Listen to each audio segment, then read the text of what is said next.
Hi everyone and welcome to another episode of Tennis Talk with Ishna Suhail, and today we're going to talk about the prestigious Wimbledon 2023 championships that just took place last week, and talking about the finals both on the men's and the women's side. Some very thrilling encounters, starting off from the women's final. I would say the tennis sensation Ons Jabeur making a huge mark around the world with her presence on the court, a symbol of happiness in Tunisia as they call her. A bit of a disappointment, obviously, very much heartbreaking, and I think not just for her but many fans around the world, including myself. That speech, I'm sure put many people in tears, and everyone expected her to win that match coming into her second Wimbledon final. And it was very interesting to see how she mentioned that when she won her match against Marketa in her fourth round encounter, she mentioned that she wished she could swap that match with the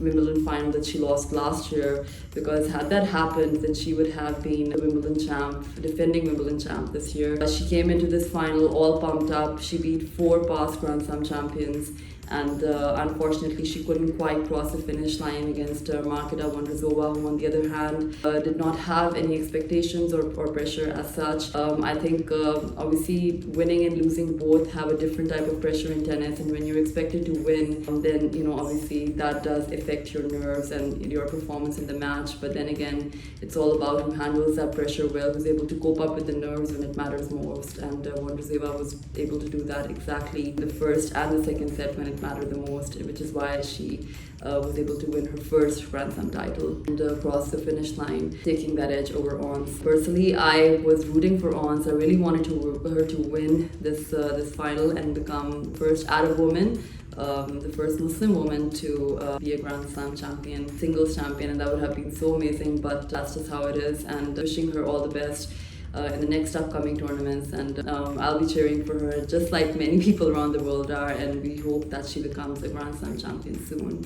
Now, talking about the men's final, some very interesting and fiery competitive final that was. I think it was exactly how everyone expected it to be. I expected it to go to a fifth set. I think the first set from Alcaraz, 6-1, Djokovic, taking outrunning Carlos Alcaraz, taking a 5-1 quick lead. At 5-love, when Alcaraz held his serve, personally I thought, okay, wow, he finally held his serve. He's able to get a little bit of momentum coming into this final.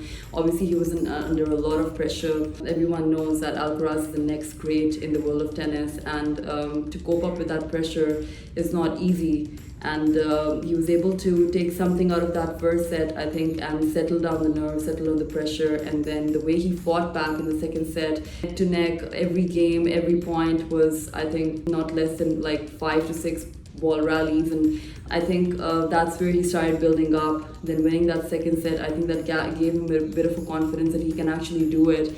And like I said, against the 23 times Grand Slam champion Novak Djokovic, it's never over till the last ball. He's never going to go away, and you always know that. In the fourth set, one felt that, okay, maybe Djokovic is going away, he's not able to give his 100%, but then he came back, he broke back Alcaraz, and he showed everyone why he's a 23 times Grand Slam champion. And the most impressive thing when you talk about Carlos Alcaraz was how he was able to hold his nerves at 5-4 in the fifth set when he was serving for the championship. He started off a little bit nervous, hitting that backhand drop shot into the net, and that clearly showed that what he was going for, the type of pressure he was under in his first Grand Slam title, first Wimbledon title against Novak Djokovic. But then followed by that, he played some amazing world-class shots.